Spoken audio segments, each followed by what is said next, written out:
Hello, everybody. Welcome to the Too Good to Be True podcast. I am your host, Pascal Mayala. I know I've been absent for 2 weeks because of my exam in college, but I am here now and talk about a lot of sport, society, maybe sneakers on this podcast.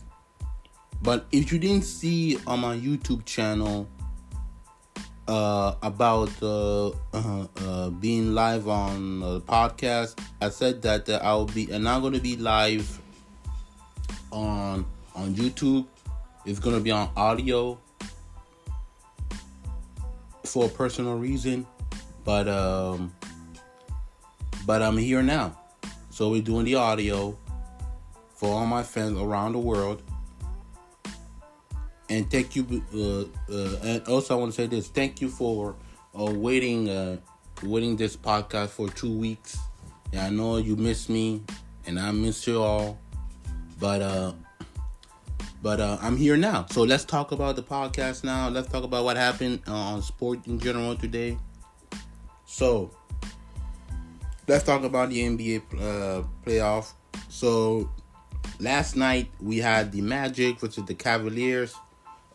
Cavaliers won 106-94 against the Orlando Magic. They're moving out to the second round, and they're playing against the Boston Celtics. But let's see the box score. Donovan Mitchell had a fantastic game. He had 39 points. 9 rebounds, 5 assists, 1 steal, and 1 block against Paolo Banchero, who also have a great performance for his first playoff debut. 38 points, 16 rebounds, 2 assists, 3 steal, 1 block, -7.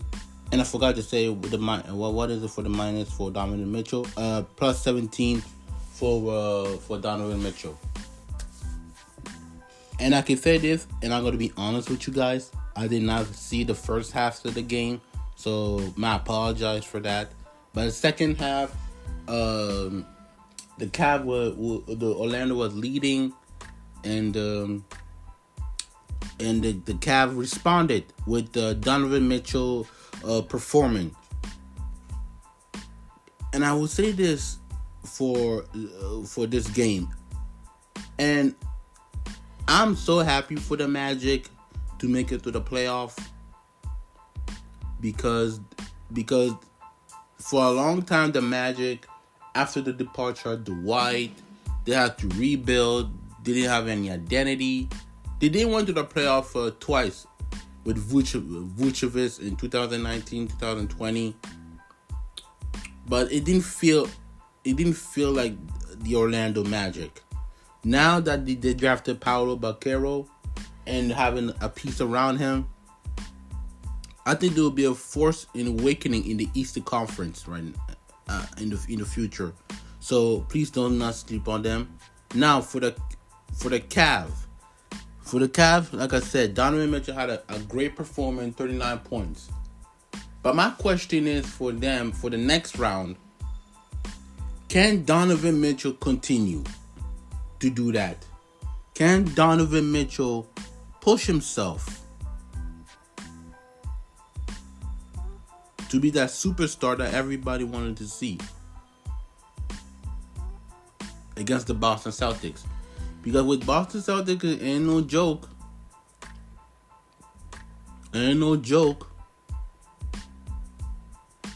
So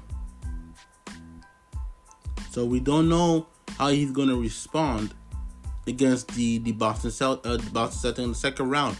But I will say this: do not sleep on the Cavs. It will be a good series against the Boston Celtics. That's all I gotta say about that for the moment. Now, switching gear right now. I know I did my first round playoff prediction on a video, so I put it on YouTube.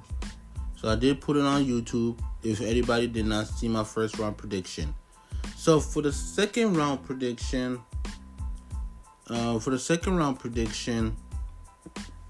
so who I got now that I talked about the Cavaliers are going against the going against the Celtics. So I will give that prediction right now. What do I see? Now? The Boston Celtics versus the Cleveland Cavaliers. Who do I got? I got Boston Celtics in 6. That will all depend on Jared Allen injuries, because he had a rib injury, I believe, and that we don't know when he's gonna come back from this game. But I do have Boston Celtics in 6. So it would like I said, Kristaps Porzingis, I believe he's hurt. But now with the rest that he have, I think he's probably going to come back, but I don't know when. So, also Jason Tatum had to perform very well.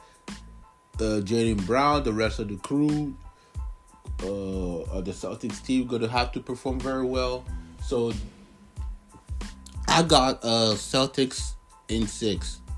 Now, the New York Knicks versus the Pacers. This is going to be a tricky one, because on one hand you got the New York Knicks, the grind, the toughness of the New York Knicks, versus the Indiana Pacers, fast-paced transitions team.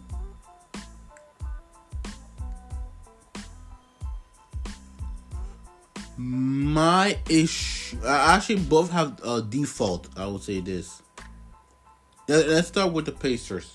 The Pacers, to me, they're a good offensive team, but when on defense they have issues because they're not a great defensive team.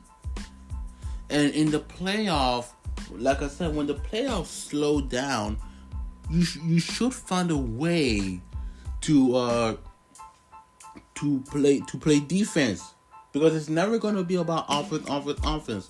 Defense has to be the key factor on this one. So to me, that's going to be the question I'll be asking for the Pacers, that the defense had to show up. I know Tyrese Halliburton hasn't been performing well. He had those 12 point, 18 point. I think because of the hamstring that he have, but I don't mind it, because he can be like a number 2 option. And Pascal Siakam can be a number 1 option because he has the playoff experience. He's a champion with my Toronto Raptors. So I'd rather see Pascal Siakam be the option number 1 than Tyrese Halliburton in option number 1. So that's going to be my question, that the Pacers need to play defense. Now, for the Knicks are playing great right now. And their New York Knicks fans are nuts. So every New York Knicks fan who's listening to this podcast, subscribe on this podcast on Apple Podcasts, Spotify, and so on and so forth, or subscribe on my YouTube, like, comment, and notify, and so on and so forth. Now for the Knicks, like I said, the New York Knicks fans are crazy, are delusional. But my question is, can Jalen Brunson continue dropping those 40-plus points? Because the way I see it, I'm afraid he's going to be out of gas if the New York Knicks want to go to the conference finals. Because Yes, Josh Hart is performing well. DiVincenzo is performing well. The trio of Villanova boys. But it's gonna come to Jalen Bronson because he's the guy that he always had to score 40 plus points, and I'm just looking at Jalen Brunson. I said, damn, he's going to be out of gas. But without Julius Randle, I know he has to carry the heavy lifting. But I understand that. But can the New York Knicks can stop that Indiana Pacers offensive transition? Because that will play a factor on this game. So if you want me to pick between the Knicks and the Pacers, I will pick the Knicks in 7. So I got the New York Knicks in 7. Next game in the Western Conference semis. So the Dallas Mavericks versus OKC. Oh, the rivalry renew again. The rivalry renew. Oh my God! Also before I predict the OKC and Maverick, I will say this. 3 of the last, actually, you know what? 4 out of 4 are rivalries. The Cleveland Cavaliers versus the Boston Celtics. You know, the early years when the big 3 was LeBron James, the New York Knicks versus the Pacers. You know. With Reggie Miller, Patrick Ewing, and now OKC and Mavericks with the big 3 with the KD, Russ, and James Harden, and after James Harden, which is the Dallas Mavericks with Dirk Nowitzki and so on and so forth. Now this time is a new generation. You got the OKC SGA and Chet Holmgren. And the Maverick with Luka and Kyrie. So who do I think I see winning in this game?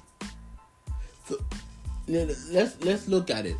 Let's look at the Mavericks. The Maverick has been the Clippers, right? In 6. And Luka already avenged his demon because of the Clippers. And their defense are legit. My question is, can they continue?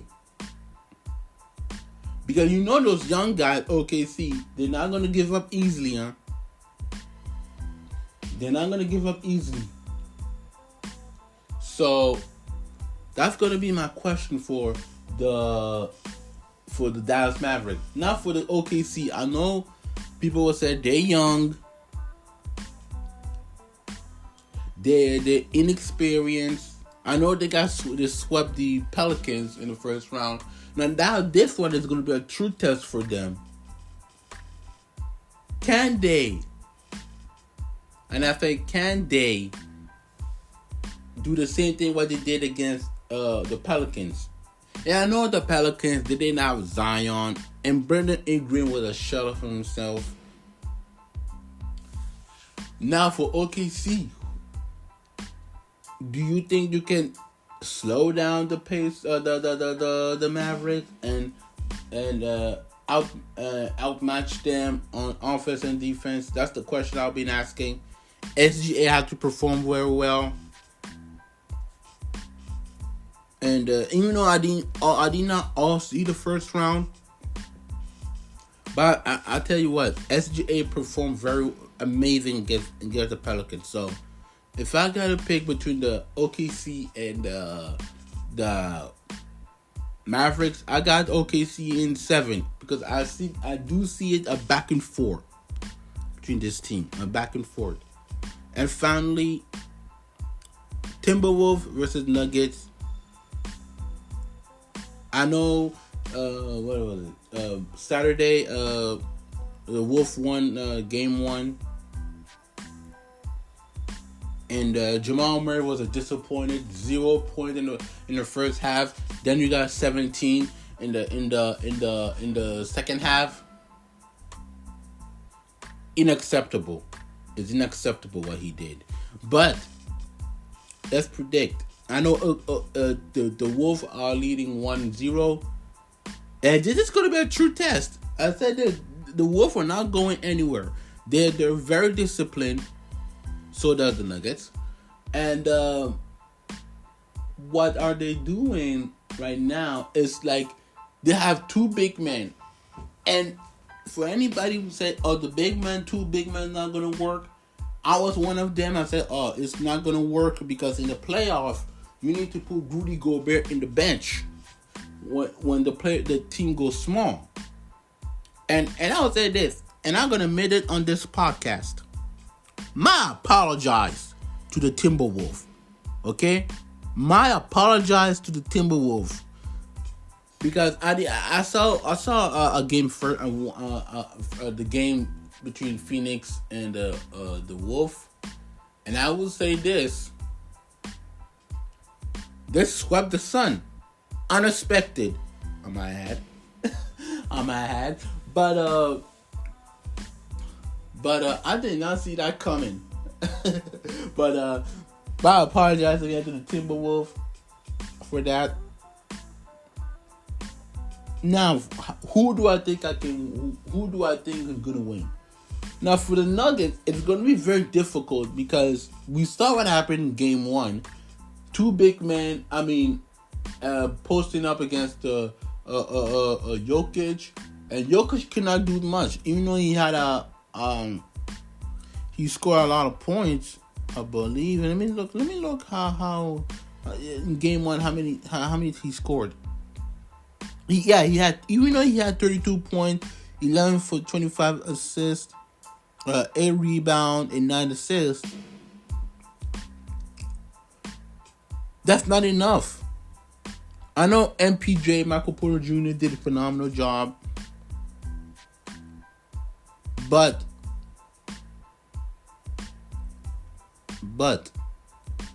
and I said but, it's not enough. Because Jokic cannot always guard Rudy Gobert and Cat. So something has to change in Game 2. Something needs to change in Game 2. So that's all I'm going to say about that. But I will pick the Timberwolves because I think they're going to fatigue him even though he will score those 30 some point. I think, and sorry, Live Mood. If you listen to this podcast, I apologize. And don't beat me up on social media, Live Mood. But Jokic cannot contain Rudy Gobert, and he cannot do all everything. So Jamal Murray need to step up. KCP need to step up. Actually, all the team need to step up. So I want to say the Timberwolves, but I'm splitting here between the Nuggets and the Timberwolves. But I will pick the Timberwolves. If not by default, but if something happened, I got every right to switch my prediction. So I got the Timberwolves, but if something happened with the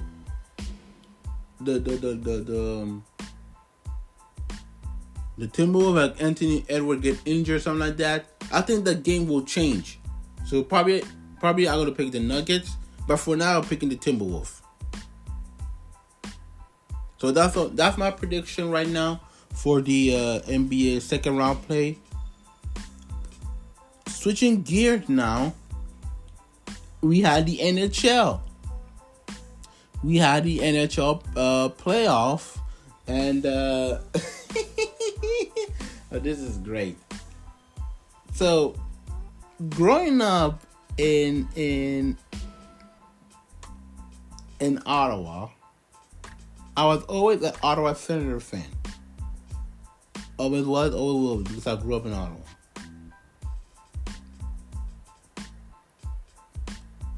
But what I saw, actually I didn't see the playoff, but I didn't see the playoff. My nemesis, the Maple Leaf, yet again, failed to win Game 7 against the Boston Bruins 2-1. And I will say this. Even though I'm a casual fan of hockey, but I love my Ottawa Senators. They're my heart. They're my everything. And I know this season the Ottawa Senators, we didn't have a great year. But this is not about the Ottawa Senators. This is about the Maple Leaf. You know what I say it all the time with the Maple Leaf. What can go wrong will go wrong. They are, to me, the Dallas Cowboys. And yes, Maple Leaf fans, don't be mad when I say this. They are the Dallas Cowboys of the NHL. And they're noisy and disgusting fans. The nosy, disgusting fans of the Maple Leaf are. They're much worse than the Cowboys, to me, personally. But they're an accident in the waiting. So, what do I think about them right now? They need to go back to the drawing board and think about the offseason. What's going to happen? What's going to happen in the offseason?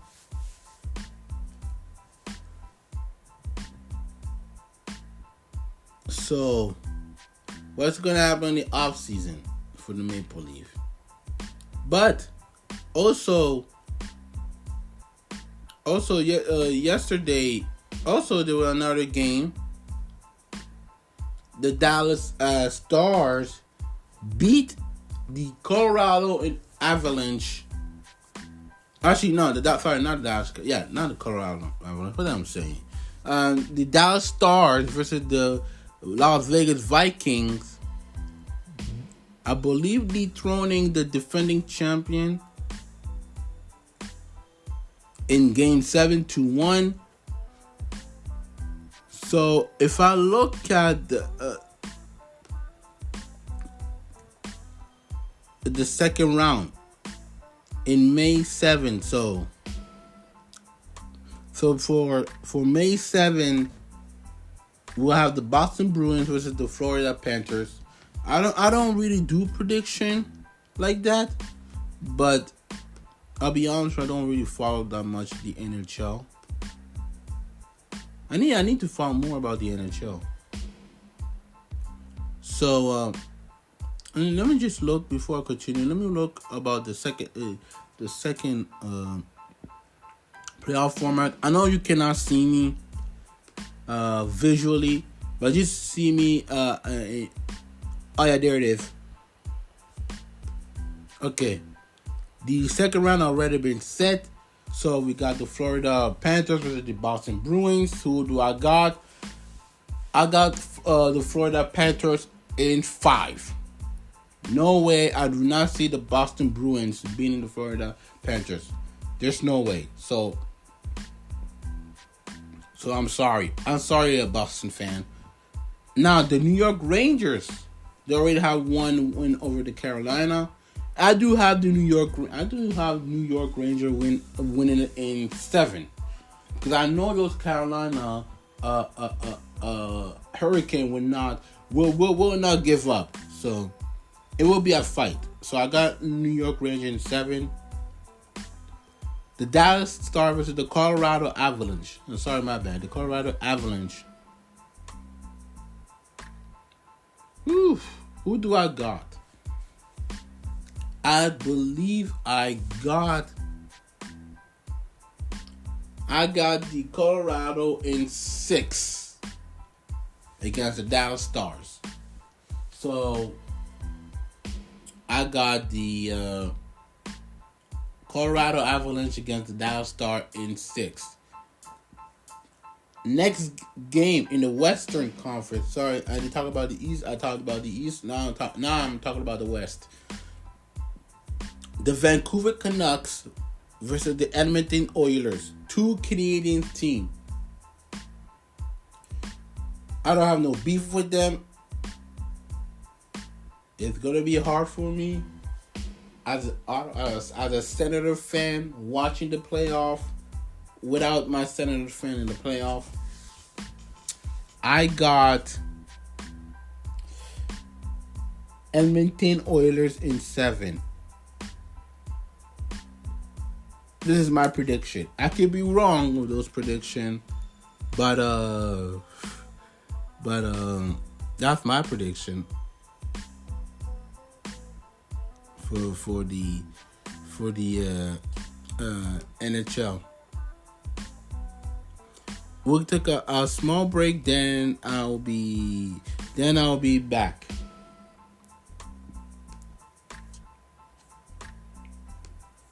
Welcome back to the Too Good to Be True podcast.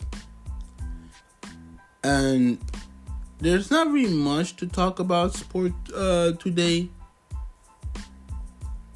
But I really want to talk about the Phoenix Suns right now, because as I'm going on Bleacher Report, we are questioning about the Devin Booker future with the Suns. Because they got swept. We got swept in the first round with an embarrassing playoff performing. So I am in on Bleacher Report, and I am reading this, and I want you guys let's read this, and then I'll react to it.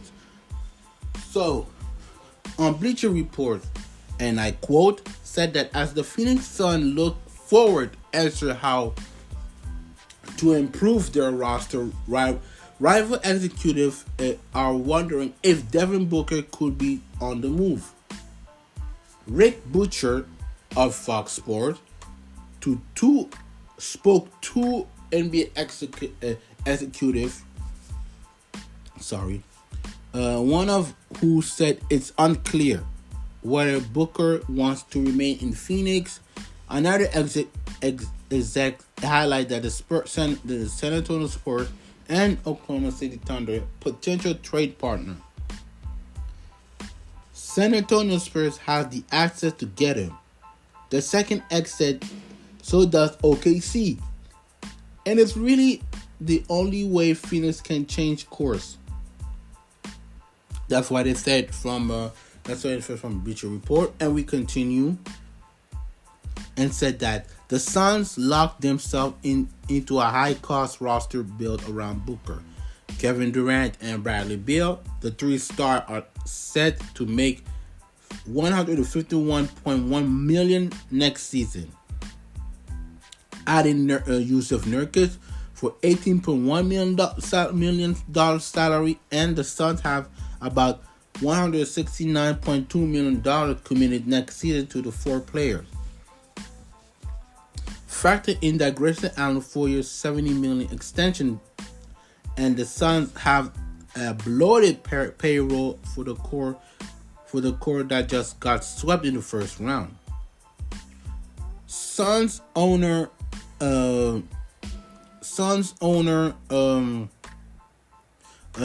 Matt Sheba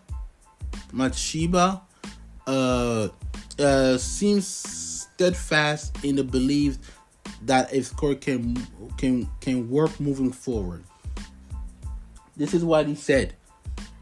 We'll be better next year than we were this year. That's what he said. That's last week. That's what he said. And he said, and I quote, "Are we better this year than we were last year? Absolutely." Sorry. Think about the team that lost to Denver, even though it was the second round. Is our team better this year than last year? It's not even close, but we didn't win. NBA championship, that's why we are focused on, and that what we're going to be focused on the year coming up. The Sun will almost certainly hang on to Booker unless he regrets a trade.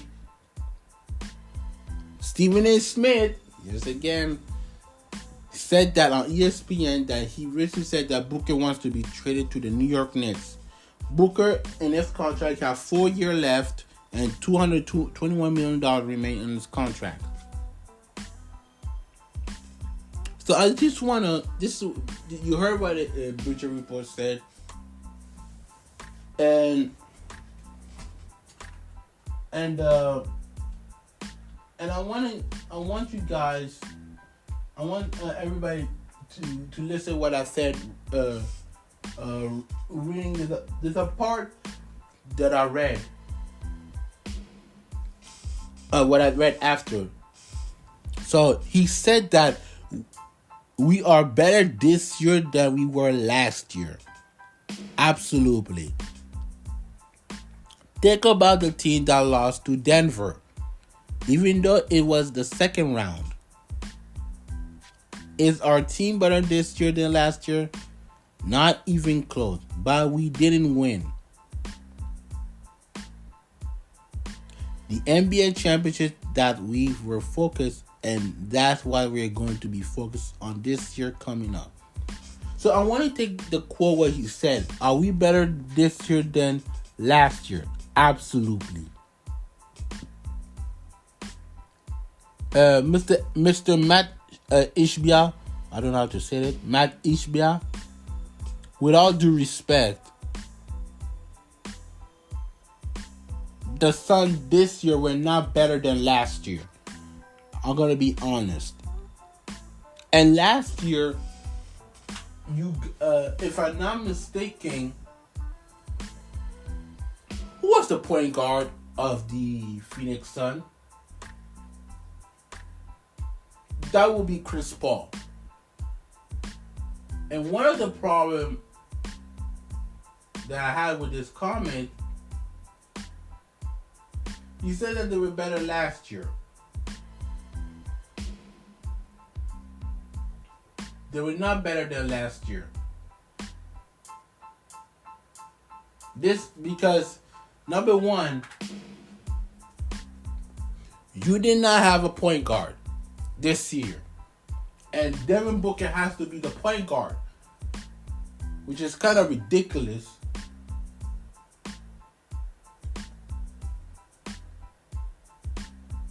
It was kind of ridiculous what you said, because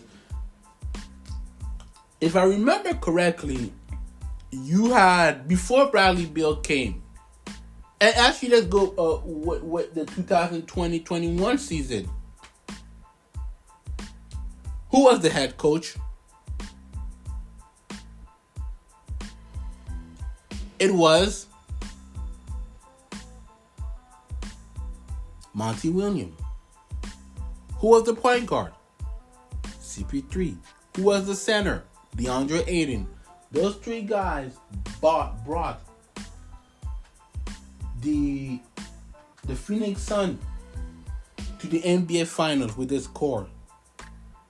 And with Mikal Bridges, Cam Johnson, and so on and so forth.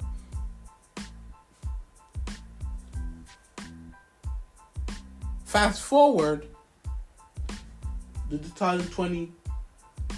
2021-22, they got eliminated in the second round against the Mavericks. Actually, 2021, they lost to the Milwaukee Bucks in the final.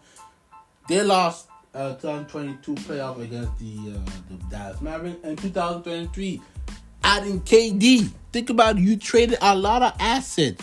Cam Johnson, Mikal Bridges, to the Brooklyn Nets.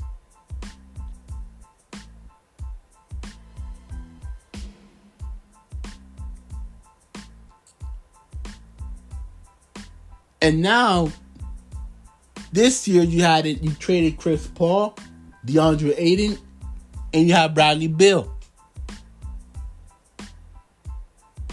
And the problem also that you guys didn't have a bench. That was the issue. You guys did not have a bench. I mean, Eric Gordon was good. But you guys still didn't have a bench.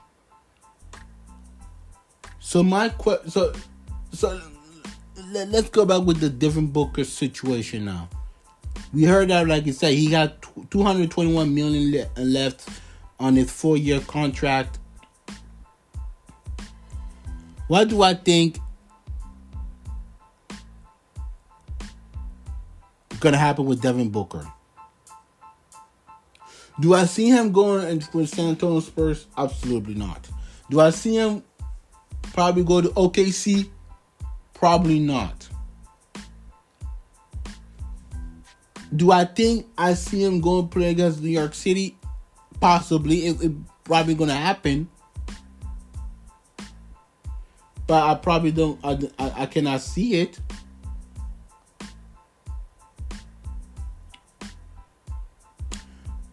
But do I think if Devin Booker said, I want out from Phoenix, do you think they're going to get some trade and some draft picks?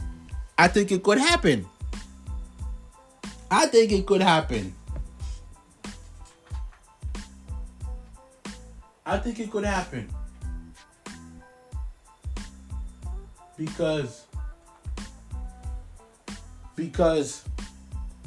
look at what happened. You traded your floor general CP3.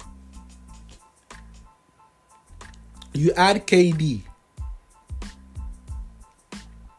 and Bradley Beal, who, by the way, all those three guys did not play more than a 20-some game together.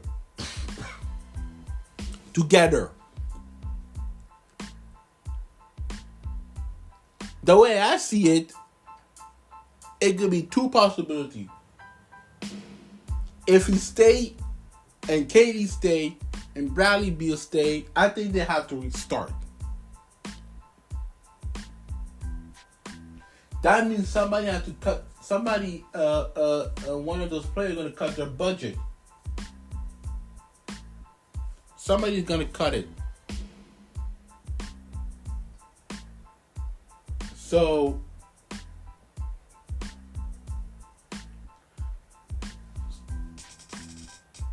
I think it's good. I think it would depend on Devin Booker personally.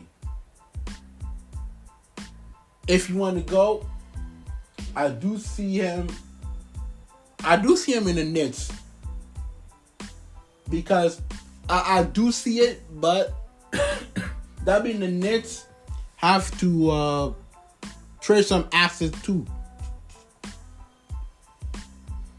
and give some draft picks too. So that's all I gotta say about that for the Devin Booker situation.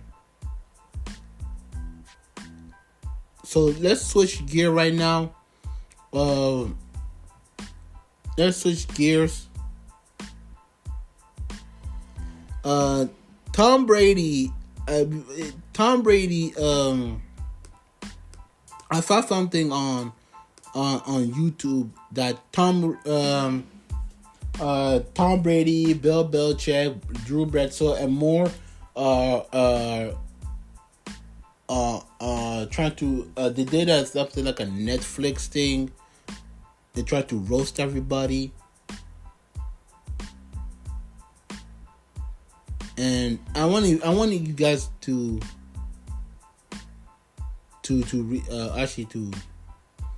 read this. I don't want to read it that long,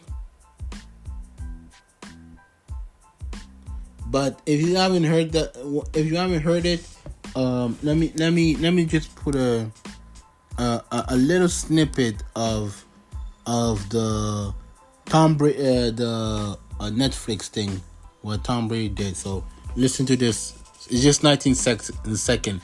He's talking to Belichick and talking to Belichick, Drew Bledsoe, and Tom Brady are meeting. So listen to this. It's great seeing you again. This is a big night. The fans want you. Everyone wants you. But it's not your night. Sorry, Drew. Brady. Yeah, Coach. You're in. Let's go. Let's go. Are you fucking kidding me? Again? This is great. I didn't see it. I want to see it. I want to see it on Netflix. Probably it's already up there, but I see there's a lot of people reviewing. I think there was people actually was having fun with it. I think they loved it. So let's read those quotes right now. So you got Phil Yatt said that Tom Brady roast is absolutely outrageous. Mina Kim said that at this roast and I can report that where every new Giselle jokes Brady appears to be disassociating. And Alyssa Rose said that Nikki Glasser might be better at roasting than Tom Brady. It's a football. So there's a lot of positive and negative, but I don't mind it. I didn't see it personally. I'm probably gonna see it maybe someday, but I'm gonna see it. I have to see it to judge myself on it. So, another news that we have on the NFL right now. Talk about NFL. It's Odell Beckham Jr. So if you don't know, Odell Beckham Jr. What's ODB? Old dirty bastard. So Odell Beckham Jr. has signed with the Miami Dolphins for 1 year for $3 million. So what do I think about this?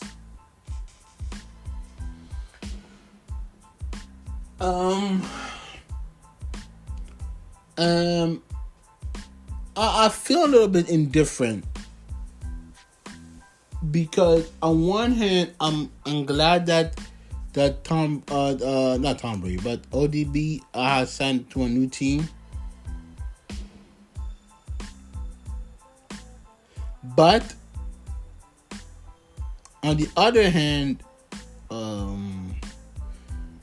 I don't know how he will fit. I know he's going to be a third round option, but also he's not end of his prime, but he's not the same player like he used to be. He's not the same player that used to be when he was playing with the Giants.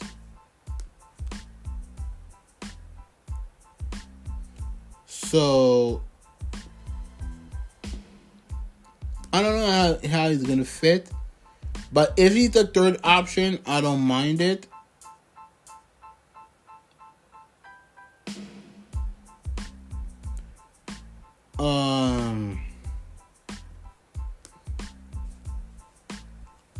I don't know how I feel about that, but I would love to see it. I know he's a veteran, so I don't mind it. So let's see what's gonna happen. So that's all I gotta say today, and for this podcast. Thank you guys. I will say this before I leave. Thank you very much for be patiently waiting for my podcast. I know I've been in an exam, so I'm just gonna wait the result in June. And if if everything goes right, if I make it, I'll be good. If I don't make it, I have to recatch my semester. So wish me luck on that one. But I will say this. Thank you very much for being patient. And I'm always going to be there. I'll still going to continue doing my podcast for all my fans who are across the world. So I cannot thank you very much. And I will always give people shout out in the United States, in France, in Canada, everywhere around the world, even in the UK. Thank you very much. Australia, thank you very much for listening to this podcast. If you want to listen more on my podcast, previous one, you can listen to this podcast on Apple Podcast, Spotify, Amazon Music, everywhere in the platform. If you want to listen, or you could go on my YouTube. I got a YouTube channel on my podcast, Too Good to Be True podcast. Like, subscribe, notify, and leave your comment if you like it. If you have your comment, if you want to address your opinion, you can put your opinion on it. If you want to follow me on social media, my social media on thread is Pascal_Mayada_15. Same thing on Instagram, Pascal_Mayada_15. If you want to follow me on Twitter, so my Twitter is at Belly versus PMM. And I want to say this. Thank you very much for listening to this podcast. And I see you on Friday Friday night over there and Saturday morning in France. So, goodbye.